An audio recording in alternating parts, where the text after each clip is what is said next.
তোমারই যেন ভালোবাসিয়াছি শতরূপে শতবার। ভালোবাসা কি একবারই হয়? সত্যিকারের বলো তো। সেই পড়েছো রবীন্দ্রনাথ ঠাকুরের অনন্ত প্রেম কবিতাটা? তারই দুটো লাইন আমি তোমাদেরকে শোনালাম। ভালোবাসার কোনো রূপ হয় না, ভালোবাসার কোনো বার হয় না। আমি তোমাকে নানান রূপে নানানভাবে ভালোবাসতে পারি, প্রত্যেকবার নতুনভাবে।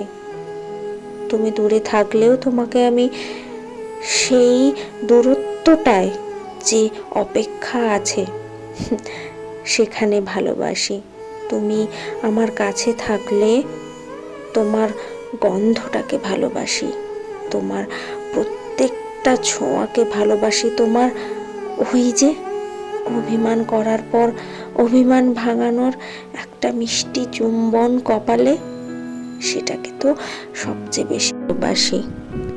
ওই যে রবি ঠাকুরের কথায়, ভগ্ন হৃদয়ে প্রতি কাজে প্রতি বলে সবাই যে কথা বলে, তাহে যেন মোর প্রেম প্রকাশ না হয়।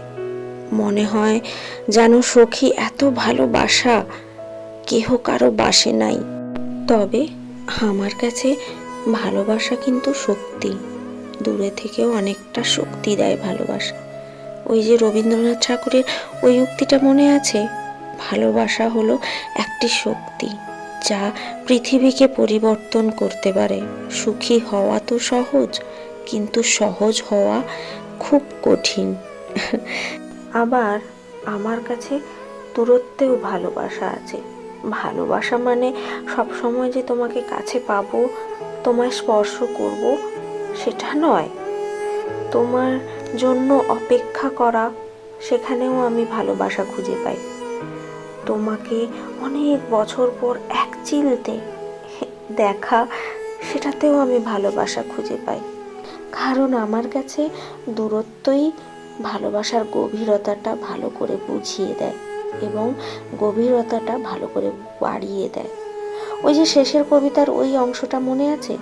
দূরত্ব যদি সত্যিই ভালোবাসার গভীরতা বাড়িয়ে দেয়, তবে আমি দূরেই থাকতে চাই, অনেক অনেক দূরে। আপনজনেরা যদি আমাকে আপন ভাবতে কুণ্ঠাবোধ করে, তবে গোটা পৃথিবীটাকেই আপন বানিয়ে ফেলবো। কেউ না কেউ তো কখনো না কখনো স্মরণ করবে আমায়, কারণ না কারোর কোনো না কোনো দিন, কোনো ভালোবাসায়, কোনো ঘৃণায় আমাকে তো মনে পড়বে। কারণ দিন শেষে আমি আমার মতন, তোমাকে আমি আমার মতন করে ভালোবাসবো, তোমাকে আমি আমার মতন করে যত্ন করব, তোমাকে আমি আমার মতন করে সঙ্গে রাখবো। কারণ দিন শেষে আমি তো আমার মতন। ওই যে রবি ঠাকুরের ওই উক্তিটা, হয়তো তুমি তোমার মতনই, আমিও ঠিক তাই। তবু বলতে ইচ্ছে হয়, আমারও পরানো যাহা চায় তুমি তাই।